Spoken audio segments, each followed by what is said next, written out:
ಆತ್ಮದರ್ಶನ ಕಾರ್ಯಕ್ರಮಗಳನ್ನು ವೀಕ್ಷಿಸುತ್ತಿರುವಂಥ ನನ್ನ ಪ್ರಿಯ ಸಹೋದರ ಸಹೋದರಿಯರೇ, ದೇವರ ವಾಕ್ಯದ ಸತ್ಯಗಳನ್ನು ನಾವು ಈ ದಿವಸದಲ್ಲಿ ಕಲಿಯುತ್ತಾ ಇದ್ದೇವೆ. ದೇವರ ವಾಕ್ಯದ ಸತ್ಯಗಳಿಗೆ ವಿಧೇಯರಾಗಿ ಜೀವಿಸುವಂತೆ ದೇವರು ತನ್ನ ಕೃಪೆ ಕೊಡಲಿ ಎಂಬಂಥ ಪ್ರಾರ್ಥನೆಯೊಡನೆ ಈ ವಾಕ್ಯ ಭಾಗವನ್ನು ನಾನು ಪ್ರಾರಂಭಿಸ್ತಾ ಇದ್ದೇನೆ. ಪ್ರಾರ್ಥಿಸೋಣ. ಪ್ರೀತಿಯುಳ್ಳ ಸ್ವಾಮಿ, ನೀನು ನಮಗೆ ಕಲಿಸುತ್ತಿರುವಂಥ ಅಂತಿಮ ದಿನದ ಆ ಕೆಲವಾರು ವಿಚಾರಗಳನ್ನು ನಾವು ಕಲಿಯುವುದು ಮಾತ್ರ ಅಲ್ಲ, ನಿನ್ನ ವಾಕ್ಯದ ಸತ್ಯಗಳನ್ನು ನೀನು ನಮಗೆ ತೋರಿಸಿಕೊಡುವಾಗ ಅದಕ್ಕೆ ನಾವು ವಿಧೇಯರಾಗುವಂತೆ ಕೃಪೆ ಮಾಡು. ನಮ್ಮನ್ನ ಕೈಗಳಿಗೆ ನಾವು ಕೊಟ್ಟಿದ್ದೇವೆ, ಕರುಣೆ ಮಾಡು, ಆಶೀರ್ವದಿಸು. ಯೇಸು ಕ್ರಿಸ್ತನ ಅಮೂಲ್ಯವಾದ ನಾಮದಲ್ಲಿ ನಮ್ಮ ಪ್ರಾರ್ಥನೆಯನ್ನು ಕೇಳಿದ್ದಕ್ಕಾಗಿ ಸ್ತೋತ್ರವಾಗಲಿ ಸ್ವಾಮಿ. ಆಮೇನ್. ನಾವೀಗ 17ನೇ ಅಧ್ಯಾಯ 17ನೇ ವಚನದಿಂದ 21ನೇ ವಚನದವರೆಗೆ ಬರೆಯಲ್ಪಟ್ಟಂಥ ವಾಕ್ಯ ಭಾಗವನ್ನು ನಾವು ಧ್ಯಾನ ಮಾಡೋಣ. 16ನೇ ಅಧ್ಯಾಯ 17ನೇ ವಚನದಿಂದ 21ನೇ ವಚನ. The destruction of Babylon is realised. ನೋಡ್ರಿ, ಬಬಿಲೋನ್ ಪಟ್ಟಣದ ನಾಶನ, ಅದರ ಒಂದು ವಿಶೇಷವಾದ ವಿಷಯವನ್ನು ನಾವಿಲ್ಲಿ ನೋಡ್ತಾ ಇದ್ದೇವೆ. ನಾವು let us get into the scripture. ವಾಕ್ಯ ಭಾಗವನ್ನು ನಾವು ಓದೋಣ. 7ನೇಯವನು ತನ್ನ ಪಾತ್ರೆಯಲ್ಲಿದ್ದದ್ದನ್ನು ವಾಯುಮಂಡಲದ ಮೇಲೆ ಹೊಯ್ಯಲು ದೇವಾಲಯದಲ್ಲಿರುವ ಸಿಂಹಾಸನದ ಕಡೆಯಿಂದ ಮಹಾಶಬ್ದ ಉಂಟಾಯಿತು. ಆಯಿತು ಎಂದು ಹೇಳಿತು. ಆಗ ಮಿಂಚುಗಳು, ಗ್ವಾಣಿಗಳು, ಕುಡುಗುಗಳು ಉಂಟಾದವು. ಇದಲ್ಲದೆ ಮಹಾಭೂಕಂಪವಾಯಿತು. ಮನುಷ್ಯರು ಭೂಮಿಯ ಮೇಲೆ ಇದ್ದಂದಿನಿಂದ ಅಂಥ ದೊಡ್ಡ ಭೂಕಂಪವಾಗಲಿಲ್ಲ. ಮಹಾಪಟ್ಟಣವು 3 ಭಾಗವಾಯಿತು. ಜನಾಂಗಗಳ ಪಟ್ಟಣಗಳು ಬಿದ್ದವು. ಇದಲ್ಲದೆ ದೇವರು ದೊಡ್ಡ ಬಾಬೇಲನ್ನು ಜ್ಞಾಪಿಸಿಕೊಂಡು ತನ್ನ ಉಗ್ರ ಕೋಪವೆಂಬ ದ್ರಾಕ್ಷರಸದ ಪಾತ್ರೆನವಳಿಗೆ ಕುಡಿಯಲು ಕೊಟ್ಟನು. ಆಗ ದ್ವೀಪಗಳೆಲ್ಲ ಓಡಿ ಹೋದವು, ಬೆಟ್ಟಗಳು ಸಿಕ್ಕದೆ ಹೋದವು, ಮತ್ತು ಆಕಾಶದಿಂದ ಮನುಷ್ಯರ ಮೇಲೆ ದೊಡ್ಡ ಆನೆಕಲ್ಲಿನ ಮಳೆ ಸುರಿಯಿತು. ಒಂದೊಂದು ಕಲ್ಲು ಹೆಚ್ಚು ಕಡಿಮೆ 4 ಮೊಣ ತೂಕವಾಗಿತ್ತು. ಆ ಆನೆಕಲ್ಲಿನ ಮಳೆಯ ಕಾಟ ಬಹಳ ಹೆಚ್ಚಾಗಿದ್ದರಿಂದ ಆ ಮಳೆಯಲ್ಲಿ ಸಿಕ್ಕಿಕೊಂಡ ಮನುಷ್ಯರು ದೇವರನ್ನು ದೂಷಿಸಿದರು ಎಂಬುದಾಗಿ. ಆಂಗ್ಲ ಭಾಷೆಯಲ್ಲಿ ನಾವು ಆ ವಾಕ್ಯ ಭಾಗವನ್ನು ನಾವು ಓದೋಣ. 17ನೇ ವಚನ, 16ನೇ ಅಧ್ಯಾಯ 17ರಿಂದ 21ನೇ ವಚನದವರೆಗೆ ಬರೆಯಲ್ಪಟ್ಟಂಥ ವಾಕ್ಯ ಭಾಗ. 7th bowl, the earth utterly shaken. Then the 7th angel poured out his bowl into the air, and a loud voice came out of the temple of heaven from the throne, saying, "It is done." And there were noises and thunderings and lightnings, and there was a great earthquake, such a mighty and great earthquake as had not occurred since men were on the earth. Now the great city was divided into 3 parts, and the cities of the nations fell, and great Babylon was remembered before God, to give her the cup of the wine of the fierceness of his wrath.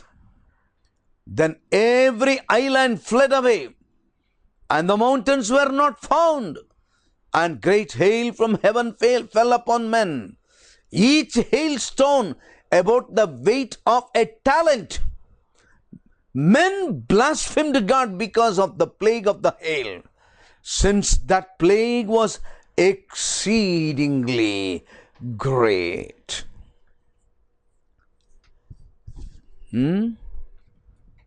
The Bible talks about the 7th bowl.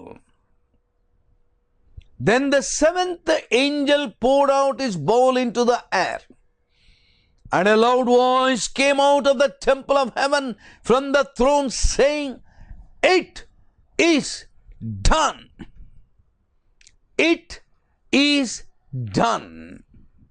7ನೇಯವನು ತನ್ನ ಪಾತ್ರೆಯಲ್ಲಿದ್ದದ್ದನ್ನು ವಾಯುಮಂಡಲದ ಮೇಲೆ ಹೊಯ್ಯಲು ದೇವಾಲಯದಲ್ಲಿರುವ ಸಿಂಹಾಸನದ ಕಡೆಯಿಂದ ಮಹಾಶಬ್ದ ಉಂಟಾಯಿತು. ಆ ಉಂಟಾದಂಥ ಶಬ್ದ ಏನಂತ ಶಬ್ದ ಕೇಳಿತು? ಆಯಿತು ಎಂದು ಹೇಳಿತು. ಆಯಿತು. It is done. It is done. ಆಯಿತು. This bowl will complete God's wrath. ದೇವರು ಈ ಪಾತ್ರೆಯನ್ನು ಆತನು ಹೊಯ್ಯುವಂಥ ವೇಳೆಯಲ್ಲಿ ಆತನ ಕೋಪದ ಅಂತ್ಯ ಭಾಗಕ್ಕೆ ಅದು ಬಂತು. ಆಯಿತು ಎಂಬಂಥ ಶಬ್ದ ಕೇಳಿತು. Except for the final judgment on the rebellion at the end of the millennium. 1000 ವರ್ಷದ ಕೊನೆಯ ಭಾಗದಲ್ಲಿ ಒಂದು ವಿಶೇಷವಾದ ನ್ಯಾಯ ತೀರ್ಪು ನಡೆಯಲಿಕ್ಕುಂಟು. 20ನೇ ಅಧ್ಯಾಯ 7ರಿಂದ 10ನೇ ವಚನದವರೆಗೆ ನಾವು ಅದನ್ನು ನೋಡ್ತೇವೆ. ಅದನ್ನೊಂದನ್ನು ಬಿಟ್ಟು ಎವ್ರಿಥಿಂಗ್ ಇಸ್ ಓವರ್. ಆಯಿತು, ಆಯಿತು. And immediately precedes the second coming of Christ. ನಮ್ಮ ರಕ್ಷಕನಾದ ಯೇಸು ಕ್ರಿಸ್ತನ ಬರುವಿಕೆ ಅದರ ಹಿಂದಕ್ಕೆ ನಡೆದಿದೆ. ನನ್ನ ಪ್ರಿಯರೇ, ಎಷ್ಟು ಬಹಳ ಗಂಭೀರವಾದಂಥ ಸತ್ಯ. ನಮ್ಮ ರಕ್ಷಕನಾದ ಯೇಸು ಕ್ರಿಸ್ತನ ಮೇಲೆ ನಂಬಿಕೆ ನಿಟ್ಟವರು ಅವರು ಕರ್ತನ ಬಳಿಗೆ ಮೇಲಕ್ಕೆತ್ತಲ್ಪಟ್ಟರು. ಅದಾದ ನಂತರ ನಡೆಯುವಂಥ ಸಂಭವಗಳನ್ನು ನಾವು ಒಂದೊಂದಾಗಿ ಕಲಿಯುತ್ತಾ ಬಂದೆವು. We began to study the various judgments. ದೇವರ ಲೋಕದ ಮೇಲೆ ತರಬೇಕಾದಂಥ ಆತನ ಕೋಪದ ಬೋಗಣಿ, ಆ ಕೊನೆಯ ರೌದ್ರದ ಬೋಗಣಿ ಅದು ಹೊಯ್ಯಲ್ಪಟ್ಟಿತು. ಈಗ ಶಬ್ದ ಕೇಳಿತು, ಆಯಿತು. It is done. Now it will usher in the worst calamity in the history. ವಾಕ್ಯದಲ್ಲಿ ಹೇಳ್ತದೆ, ಚರಿತ್ರೆಯಲ್ಲಿ ಇನ್ನೆಂದೆಂದಿಗೂ ಆಗದಂಥ ಸಂಭವಗಳು ನಡೆಯಲಿಕ್ಕಿವೆ. ಏನದು? The voice from the temple in heaven is undoubtedly that of God himself. ಪರಲೋಕದಿಂದ ಬಂದಂಥ ಆ ಧ್ವನಿ ಅದು ದೇವರ ಸ್ಪಷ್ಟವಾದಂಥ ಧ್ವನಿ. ಆ ಧ್ವನಿ ಏನು ಹೇಳಿತು? It is done, it is done, it is done. ಆಯಿತು, ಆಯಿತು.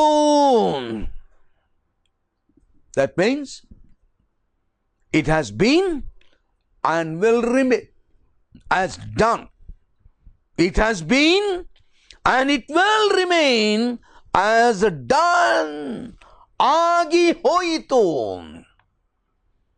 God will punctuate the completion of his wrath with a devastating earthquake, the most powerful in the history of the world. ದೇವರ ವಾಕ್ಯ ಹೇಳುವಂತಹದ್ದನ್ನು ಗಮನಿಸಿರಿ. ಲೋಕದ ಚರಿತ್ರೆಯಲ್ಲಿ ಮನುಷ್ಯನು ನಿರ್ಮಾಣವಾದಂದಿನಿಂದ ಇಂಥ ಒಂದು ಭಯಂಕರವಾದಂಥ ಒಂದು ಭೂಕಂಪ ನಡೆದೇ ಇಲ್ಲಂತೆ. ನನ್ನ ಪ್ರಿಯರೇ, ನಾವೆಲ್ಲರೂ ಇತ್ತೀಚೆಗೆ ನೇಪಾಳದಲ್ಲಿ ನಡೆದಂಥ ಭೂಕಂಪದ ಕುರಿತಾಗಿ ನಾವು ಕಣ್ಣಾರೆ ನೋಡಿದ್ದೇವೆ, ಕಿವಿಯಾರೆ ಕೇಳಿದ್ದೇವೆ. ಅಲ್ಲಿ ನಡೆದಂಥ ಭೂಕಂಪ ಅದು ಎಷ್ಟು ಜನರನ್ನು ಬಲಿ ತೆಗೆದುಕೊಂಡಿತು. ಇದು ಇತ್ತೀಚೆಗೆ ನಾವು ನೋಡಿದ ಭೂಕಂಪ. ಅದರ ಹಿಂದೆ ನಮ್ಮ ದೇಶದಲ್ಲಿ, ಇತರ ದೇಶಗಳಲ್ಲಿ ಅನೇಕ ಸಾರಿ ಸಾವಿರಾರು ಜನರನ್ನು ಬಲಿ ತೆಗೆದುಕೊಂಡಂಥ ಭೂಕಂಪಗಳ ಬಗ್ಗೆ ಕೇಳಿದ್ದೇವೆ, ಓದಿದ್ದೇವೆ, ನೋಡಿದ್ದೇವೆ. But do you know what the Bible says now? ದೇವರ ವಾಕ್ಯ ಏನು ಹೇಳ್ತದೆ ನೋಡ್ರಿ. ಆಯಿತು ಎಂದು ಹೇಳಿತು. ಆಗ ಮಿಂಚುಗಳು, ವಾಣಿಗಳು, ಗುಡುಗುಗಳು ಉಂಟಾದವು. ಮಿಂಚುಗಳು, ವಾಣಿಗಳು, ಗುಡುಗುಗಳು ಉಂಟಾದವು. ಇದಲ್ಲದೆ ಮಹಾ ಭೂಕಂಪವಾಯಿತು. ನನ್ನ ಪ್ರಿಯರೇ, ಇದು ನಾನು ಹೇಳುವಂಥ ಮಾತುಗಳಲ್ಲ.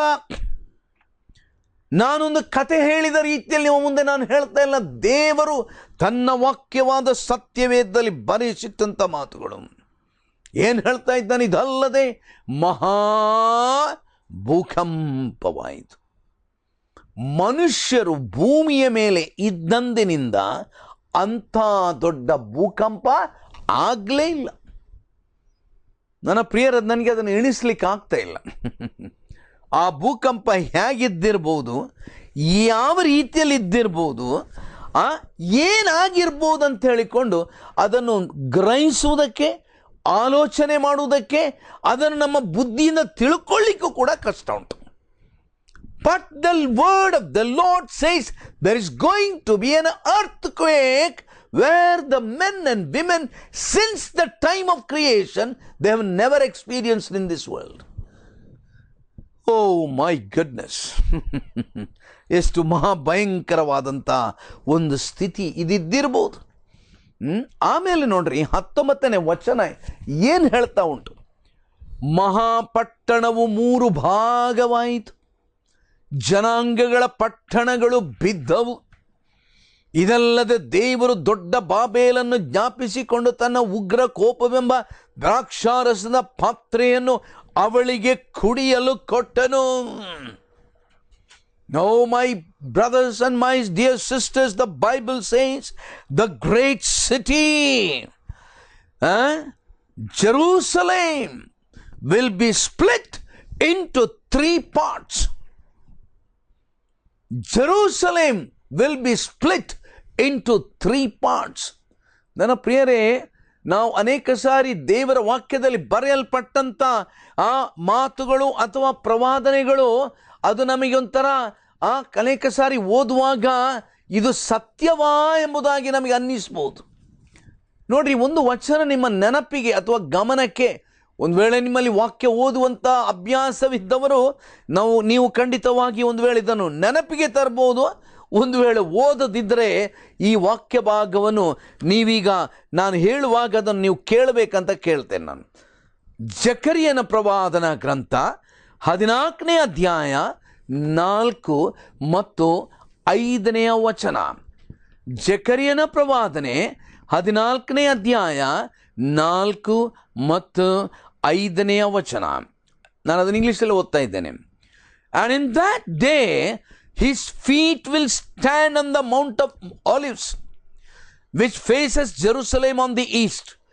And the Mount of Olives shall be split in 2 from east to west, making a very large valley. Half of the mountain shall move towards the north, and half of it towards the south. Then you shall flee through my mountain valley, for the mountain valley shall reach to Azal. Yes, you shall flee, as you fled from the earthquake in the days of Uzziah, king of Judah. Thus the Lord my God will come, and all the saints with you. ನನ್ನ ಪ್ರಿಯರ, ದೇವರ ವಾಕ್ಯ ಹೇಳತಕ್ಕಂಥ ಒಂದು ಭಾಗ ನಿಮ್ಮ ಗಮನಕ್ಕೆ ನಾನು ತರುತ್ತಾ ಇದ್ದೇನೆ. ಏನು ಹೇಳ್ತಾ ಉಂಟು? There is going to be a change even in the city. When the earthquake strikes, the city will be divided into 3. And that will prepare the city for its central place in the millennial kingdom. Jerusalem is the only city to be spared the judgment. ಆ ಯೆರೂಸಲೇಮ್ ಪಟ್ಟಣ ಅದನ್ನು ಮಾತ್ರವೇ ದೇವರು ಕಾಪಾಡುವುದಕ್ಕಿದ್ದಾನೆ. ನನ್ನ ಪ್ರಿಯರೇ, if you turn to 1 Chronicles chapter 23 verse 25 and also Micah chapter 4 and verse 7, now we will be able to see that, how that this will be so beautiful because of her repentance. ನನ್ನ ಪ್ರಿಯರೇ, ಯಾವಾಗ ದೇವರು ತನ್ನ ಮಕ್ಕಳು ತಮ್ಮ ಪಾಪಗಳಿಗಾಗಿ ಮಾನಸಾಂತರ ಪಡುತ್ತಾನ ಅವರ ಕುರಿತಾಗಿ ಆತನು ಸಂತೋಷಿಸ್ತಾನೆ. And the Bible says the cities of the nations, God's purpose is very different for the rest of the world cities. They are to be destroyed. ನೋಡಿ, ಲೋಕದ ಬೇರೆ ಎಲ್ಲ ರಾಷ್ಟ್ರಗಳು ಅದು ನಾಶವಾಗುವುದು. Babylon, the capital of the Antichrist empire, will receive a special outpouring of God's wrath. ದೇವರ ಕೋಪವು ಆ ಬಾಬಿಲೋನ್ನ ಮೇಲೆ ಅದು ಬೀಳುವಂತಾಗಿದೆ. ನನ್ನ ಪ್ರಿಯರೇ, ಇದೊಂದು ಮಹಾ ಭಯಂಕರವಾದಂಥ ಒಂದು ಸ್ಥಿತಿ. ಆ್ಯಂಡ್ ನೋಡಿ ಆ ವಾಕ್ಯ ಏನು ಹೇಳ್ತದಂತ ಹೇಳಿದರೆ 21ನೇ ವಚನಕ್ಕೆ ಬರುವಾಗ, ದ್ವೀಪಗಳೆಲ್ಲ ಓಡಿ ಹೋದವು, ಬೆಟ್ಟಗಳು ಸಿಕ್ಕದೆ ಹೋದವು, ಮತ್ತು ಆಕಾಶದಿಂದ ಮನುಷ್ಯರ ಮೇಲೆ ದೊಡ್ಡ ಆನೆಕಲ್ಲಿನ ಮಳೆ ಸುರಿಯಿತು. ಒಂದೊಂದು ಕಲ್ಲು ಹೆಚ್ಚು ಕಡಿಮೆ 4 ಮಣ ತೂಕವಾಗಿತ್ತು. ನನ್ನ ಪ್ರಿಯರೇ, ಸ್ವಲ್ಪ ಆಲೋಚನೆ ಮಾಡ್ರಿ, 4 ಮಣ ತೂಕವಾಗಿತ್ತು. ಇದನ್ನು ನಮ್ಮ ಹಳೆಯ ಲೆಕ್ಕಾಚಾರ, ಸ್ವಲ್ಪ ಅದನ್ನು ಈಗಿನ ದಿವಸದ ನಮ್ಮ ಲೆಕ್ಕಾಚಾರಕ್ಕೆ ಸ್ವಲ್ಪ ತಿರುಗಿಸಿರಿ. ಈ ದಿವಸದಲ್ಲಿ ನಾವು ಕಿಲೋಗ್ರಾಮ್ನಲ್ಲಿ ನಾವು ಲೆಕ್ಕ ಹಾಕ್ತೇವೆ. ಆಲೋಚನೆ ಮಾಡ್ರಿ, ಒಂದು ಚಿಕ್ಕ ಕಲ್ಲು ನಮ್ಮ ತಲೆ ಮೇಲೆ ಬಿದ್ದರೆ, ಇಷ್ಟು ಸಣ್ಣ ಕಲ್ಲು ತಲೆ ತೂತಾಗ್ತದೆ. 4 ಮಣ ಭಾರ ಇರತಕ್ಕಂಥ ಆಲಿ ಕಲ್ಲು ಮನುಷ್ಯನ ಮೇಲೆ ಬಿದ್ದರೆ ಏನಾಗ್ಬೋದು, ಮನೆಗಳೇನಾಗ್ಬೋದು, ಆಲೋಚನೆ ಮಾಡ್ರಿ. ಸತ್ಯವೇದ ಹೇಳ್ತದೆ, ಒಂದೊಂದು ಕಲ್ಲು ಹೆಚ್ಚು ಕಡಿಮೆ 4 ಮಣ. ಆ ಆನೆಕಲ್ಲಿನ ಮಳೆಯಲ್ಲಿ ಅದರ ಕಾಟ ಬಹಳ ಹೆಚ್ಚಾಗಿದ್ದರಿಂದ ಆ ಮಳೆಯಲ್ಲಿ ಸಿಕ್ಕಿಕೊಂಡ ಮನುಷ್ಯರು ಅವ್ರು ನಿಜವಾಗಿ ಏನು ಮಾಡಬೇಕಾಗಿತ್ತು? ಪಶ್ಚಾತ್ತಾಪ ಪಡಬೇಕಾಗಿತ್ತು. ತಮ್ಮ ಪಾಪಗಳಿಗಾಗಿ, ತಮ್ಮ ತಪ್ಪುಗಳಿಗಾಗಿ ಪಶ್ಚಾತ್ತಾಪ ಪಡಬೇಕಾಗಿತ್ತು. But no, instead of repenting for their sins, they began to curse God. ಅವರು ದೇವರಿಗೆ ಶಾಪ ಹಾಕುವುದಕ್ಕೆ, ದೂಷಣೆ ಮಾಡುವುದಕ್ಕೆ ಪ್ರಾರಂಭ ಮಾಡಿದರು ಎಂಬುದಾಗಿ ನಾವು ನೋಡ್ತೇವೆ. ನನ್ನ ಪ್ರಿಯರೇ, ನಾವು ಸ್ವಲ್ಪ ಆಲೋಚನೆ ಮಾಡೋಣ. The Bible talks about the hour of that great city, Babylon. The beast's new capital has come. ನೋಡ್ರಿ, ಆ ನೂತನವಾದಂಥ ಪಟ್ಟಣ ಬಾಬಿಲೋನ್ ಪಟ್ಟಣ. ನಾವು ಓದಿದ್ದು ಏನಂತ ಹೇಳಿದ್ರೆ, John tells us of the voice that precedes the destruction of Babylon. He says, and the 7th angel poured out his vial into the air, and there came a great voice out of the temple of heaven from the throne saying, it is done. ಇದು ಮುಗೀತು, ಆಯಿತು. The temple is seen at the close of each of these 3 series of judgments. ನೋಡ್ರಿ, ಆ ದೇವಾಲಯ ಈ 3 ವಿಧವಾದ ತೀರ್ಪುಗಳ ಮಧ್ಯದಲ್ಲಿ ಕಣ್ಣಿಗೆ ಕಾಣ್ತಾ ಉಂಟು. It will be seen no more in the book of Revelation after this, because in the new heaven there will be no temple. ನೂತನ ಆಕಾಶ ಮಂಡಲದಲ್ಲಿ ಅಲ್ಲಿ ದೇವಾಲಯವಿರುವುದಿಲ್ಲ. ನಾವು ಎಹೆಜ್ಕೇಲ್ನ ಆ 1000 ವರ್ಷದ ಆ ದೇವಾಲಯವನ್ನು ನಾವು ನೋಡುವಾಗ, see, Ezekiel's millennial temple is not a subject of mention in the book of Revelation. For the closing book of the Bible looks upon that golden age from heaven's perspective, not earth's perspective. ನೋಡ್ರಿ, ಲೋಕದ ದೃಷ್ಟಿಯಿಂದ ಪ್ರಕಟಣೆ ಗ್ರಂಥ ಬರೀತಾ ಇಲ್ಲ, ದೇವರ ದೃಷ್ಟಿಯಿಂದ. It is done. Christ the word, Christ the voice. And one can almost hear the great sigh of relief which must surely go up from every lover of God in the universe. ಲೋಕದ ಪ್ರತಿಯೊಬ್ಬ ವ್ಯಕ್ತಿಯು ದೇವರನ್ನು ಪ್ರೀತಿಸುವವನಿಂದ ಒಂದು ಅದೀರ್ಘವಾದ ನಿಟ್ಟುಸಿರು ಅವರು ಬಿಡಬೇಕಾದಂಥ ಒಂದು ದಿನ ಉಂಟು. John then tells of the violence, that precipitates the judgment of Babylon. Babylon ಪಟ್ಟಣಕ್ಕೆ ಆಗಬೇಕಾದಂಥ ತೀರ್ಪಿನ ಕುರಿತು ಆತನು ಬರೆಯುತ್ತಾನೆ. There is a thunderstorm, an earthquake and a hailstorm. ನಾವಲ್ಲಿ ನೋಡಿದಂಥದ್ದು, ಅಲ್ಲಿ ಏನಂತೆ ಬೇರೆ ಬೇರೆ ಸಂಗತಿಗಳು ನಡೆಯುತ್ತಾ ಉಂಟು. ಅಲ್ಲಿ ಭೂಕಂಪವಾಯಿತು, ಆಮೇಲೆ ಅಲ್ಲಿ ಆನೆಕಲ್ಲಿನ ಮಳೆ ಸುರಿಯಿತು, ಆಮೇಲೆ ಅನೇಕ ವಿಷಯವಾದಂಥ ಸಂಗತಿಗಳು ಅಲ್ಲಿ ನಡೆದಾಗ, what John says, there were voices and thunders and lightning. There were voices and thundering and lightning. ಅಲ್ಲಿ ಮಿಂಚುಗಳು, ವಾಣಿಗಳು, ಗುಡುಗುಗಳು ಉಂಟಾದವು. Now when we go back to 7th chapter, which I have already explained, 7ನೇ ಅಧ್ಯಾಯಕ್ಕೆ ನಮ್ಮ ಗಮನವನ್ನು ಹಿಂತಿರುಗಿಸಿದಾಗ, now we see the similar phenomena accompanied the breaking of the 7th seal. ಆ 7ನೆಯ ಮುದ್ರೆ ಒಡೆಯಾಗ ನಡೆದಂಥ ಸಂಭವಗಳ ಕುರಿತು 7ನೇ ಅಧ್ಯಾಯದಲ್ಲಿ ನಾವು ನೋಡಿದೆವು. And when we come to 11th chapter, the blowing of the 7th trumpet, 7ನೇ ಆ ತುತ್ತೂರಿದು ಊದಲ್ಪಟ್ಟಾಗ, as though dumb nature found for herself a voice with which to tell the deluded men that heaven do rule. ನನ್ನ ಪ್ರಿಯರೇ, ಇತ್ತೀಚೆಗೆ ನಾನು ನನ್ನ ಮನೆಯಲ್ಲಿ ಕೂತ್ಕೊಂಡು ನಾನು ನನ್ನ ಕಾರ್ಯದಲ್ಲಿ ನಿರತನಾಗಿದ್ದೆನು.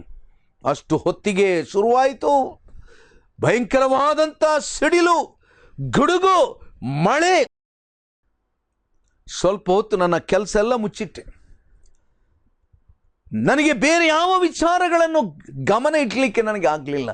ಕಿಟಕಿಯ ಹೊರಗಡೆ ನಾನು ನೋಡಿದೆ, ಮಿಂಚು ಮಿಂಚುತ್ತಾ ಉಂಟು, ಗುಡುಗು ಗುಡುಗುತ್ತಾ ಉಂಟು. ನನ್ನ ಪ್ರಿಯರೇ, ಸಾಧಾರಣವಾದ ಮಿಂಚು ಗುಡುಗುಗಳು ಬಂದಾಗ ನನ್ನ ಪ್ರಿಯರ ಒಂದು ನನ್ನ ನೆನಪಿಗೆ ಬರ್ತದೆ. ಹೌದು, ಮನುಷ್ಯರ ಗಮನಕ್ಕೆ ಬರುವಂತಹದ್ದು, there is a God, there is a God, and sometimes he speaks loudly. ಕೆಲವು ಸಾರಿ ದೇವರು ಬಲವಾಗಿ ಮಾತನಾಡ್ತಾನೆ. The way that God speaks through the thunders and through the lightnings, ದೇವರ ಸಿಡಿಲಿನ ಮೂಲಕ, ದೇವರ ಗುಡುಗುಗಳ ಮೂಲಕ ಕೆಲವು ಸಾರಿ ಬಲವಾಗಿ ಮಾತನಾಡ್ತಾನೆ. ನನ್ನ ಪ್ರಿಯರೇ, ಒಂದು ವೇಳೆ ಟೆಲಿವಿಷನ್ನಲ್ಲಿ ಅನೇಕ ಸಾರಿ ಸಂದೇಶಗಳನ್ನು ಕೇಳ್ತಾ ಬಂದಿದ್ದೇವೆ. ಒಂದು ವೇಳೆ ನಮಗೆ ಕೆಲವರಿಗೆ ಅದು ಕೇಳಿ ಕೇಳಿ ಕೇಳಿ ಕೇಳಿ ಅದು ಕೇಳದ ಹಾಗೆ ಆಗಿದ್ದಿರಬಹುದು. God has no alternative now. Now God will not choose the television.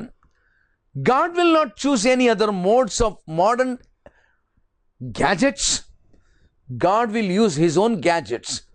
ದೇವರು ತನ್ನದೇ ಆದಂಥ ವಿಧಾನವನ್ನು ಬಯಸ್ತಾನೆ. ಯಾವ ವಿಧಾನ ಅಂತೆ ಅದು? ದೇವರ ವಾಕ್ಯ ಏನು ಹೇಳ್ತದೆ? ಆಗ ಸಿಂಹಾಸನದ ಕಡೆಯಿಂದ ಮಹಾಶಬ್ದ ಉಂಟಾಗಿ ಆಯಿತು ಎಂದು ಹೇಳಿತು. ಆಗ ಮಿಂಚುಗಳು, ವಾಣಿಗಳು, ಗುಡುಗುಗಳು ಉಂಟಾದವು. ಇದಲ್ಲದೆ ಮಹಾ ಭೂಕಂಪ ಆಯಿತು. ನನ್ನ ಪ್ರಿಯರೇ, ಎಂಥ ಒಂದು ಹಿನ್ನೆಲೆ ನನ್ನ ಪ್ರಿಯರೇ. Are you listening? Are you listening to the voice of God today? ಈ ದಿವಸದಲ್ಲಿ ದೇವರ ಸ್ವರವನ್ನು ಕೇಳುತ್ತಿದ್ದೀರಾ? ಈ ದಿನದಲ್ಲಿ ನೀನು ಕೇಳದಿದ್ದರೆ ದೇವರ ಗಂಭೀರವಾದಂಥ ತೀರ್ಪಿನ ಸ್ವರ ಅದು ಮಿಂಚಿನೋಪಾದಿಯಲ್ಲಿ, ಗುಡುಗಿನೋಪಾದಿಯಲ್ಲಿ ನಿನ್ನ ಕಿವಿ ಅದು ಕೇಳಿಸ್ಲಿಕ್ಕಾಗದಷ್ಟು ಬಲವಾಗಿ ದೇವರು ಮಾತನಾಡುವುದಕ್ಕಿದ್ದಾನೆ. God is going to speak. But when that happens, maybe the destruction has already been done. ನನ್ನ ಪ್ರಿಯರೇ, ಎಷ್ಟೋ ಸಾರಿ ಹೇಳ್ತೇವಲ್ಲ, ಮಿಂಚು ಹೊಡೆದಾಗ ನಾನೇ ಹೇಳಿದ್ದೇನೆ, ಓ ಇದು ಬಹಳ ಬಲವಾದ ಮಿಂಚು, ಎಲ್ಲೋ ಇದು ಹೊಡೆಯಿತು. ಖಂಡಿತ ಮರುದಿವಸ ವರ್ತಮಾನ ಪತ್ರಿಕೆಯನ್ನು ತೆಗೆದು ನೋಡುವಾಗ ಇಂಥ ಕಡೆಯಲ್ಲಿ ಈ ರೀತಿಯಲ್ಲಿ ಮಿಂಚು ಹೊಡೆಯಿತು, ಇಂಥವರು ಸತ್ತು ಹೋದರು, ಇಂಥ ಮನೆಯಲ್ಲಿ ಬೆಂಕಿ ಬಿತ್ತು. ನನ್ನ ಪ್ರಿಯರೇ, our God is a God who speaks. And today God is speaking. ದೇವರು ಮಾತನಾಡ್ತಾ ಇದ್ದಾನೆ. If you are not willing to listen to the voice of God, ದೇವರ ವಾಕ್ಯಕ್ಕೆ ನಾವು ಕಿವಿಗೊಡದಿದ್ದರೆ, a day is going to come, he will speak very forcefully, and that will be a very crucial time. But before that, ದೇವರು ನಮಗೆ ಸಂದರ್ಭ ಕೊಟ್ಟಿರುವಾಗ ನಾವು ಹೃದಯದಲ್ಲಿ ಮಾನಸಾಂತರ ಪಟ್ಟು ನಮ್ಮ ಪಾಪಗಳನ್ನು ಕರ್ತನ ಮುಂದೆ ಒಪ್ಪಿಕೊಂಡು ಆತನಿಗೆ ನಮ್ಮ ಜೀವಿತವನ್ನು ಒಪ್ಪಿಸಿಕೊಡೋಣ. ಪ್ರಾರ್ಥಿಸುವ. ಪ್ರೀತಿಯುಳ್ಳ ಸ್ವಾಮಿ, ನೀ ನಮಗೆ ಕೊಟ್ಟ ವಾಕ್ಯಕ್ಕಾಗಿ ಸ್ತೋತ್ರ. ಅಂತ್ಯ ದಿನಗಳಲ್ಲಿ ನಡೆಯುವ ಸಂಭವಗಳು ಅದು ಎಷ್ಟು ಭಯಂಕರ. ದೇವರ, ನೀನು ನಮ್ಮೊಡನೆ ಮಾತನಾಡುತ್ತಿ, ಮೃದುವಾಗಿ ಮಾತನಾಡುತ್ತಿ, ನಮ್ಮ ಜೊತೆಯಲ್ಲಿ ಪ್ರೀತಿಯಿಂದ ಮಾತನಾಡುತ್ತಿ. ಆದರೆ ಕರ್ತನೇ, ನೀನು ಮಾತನಾಡುವಾಗ ದೇವರೇ, ನಿನ್ನ ಸ್ವರಕ್ಕೆ ನಾವು ಕಿವಿಗೊಡುವಂತೆ ಕೃಪೆ ತೋರಿಸು. ದೇವರ, ನಮ್ಮ ನಿನ್ನ ಕೈಗಳಿಗೆ ನಾವು ಕೊಟ್ಟಿದ್ದೇವೆ. ಈ ದಿವಸದಲ್ಲಿ ಕರುಣೆ ಮಾಡು, ಆಶೀರ್ವದಿಸು, ಸಹಾಯ ಮಾಡು. ನಿನ್ನ ಹತೋಟಿಯಲ್ಲಿ ನಮ್ಮನ್ನಿಟ್ಟುಕೊಂಡು ನಡೆಸೆಂಬುದಾಗಿ ಪ್ರಾರ್ಥಿಸ್ತೇವೆ. ಯೇಸು ಕ್ರಿಸ್ತನ ಅಮೂಲ್ಯವಾದ ನಾಮದಲ್ಲಿ ನಮ್ಮ ಪ್ರಾರ್ಥನೆಯನ್ನು ಕೇಳಿದ್ದಕ್ಕಾಗಿ ನಿನಗೆ ಸ್ತೋತ್ರವಾಗಲಿ ಸ್ವಾಮಿ. ಆಮೇನ್.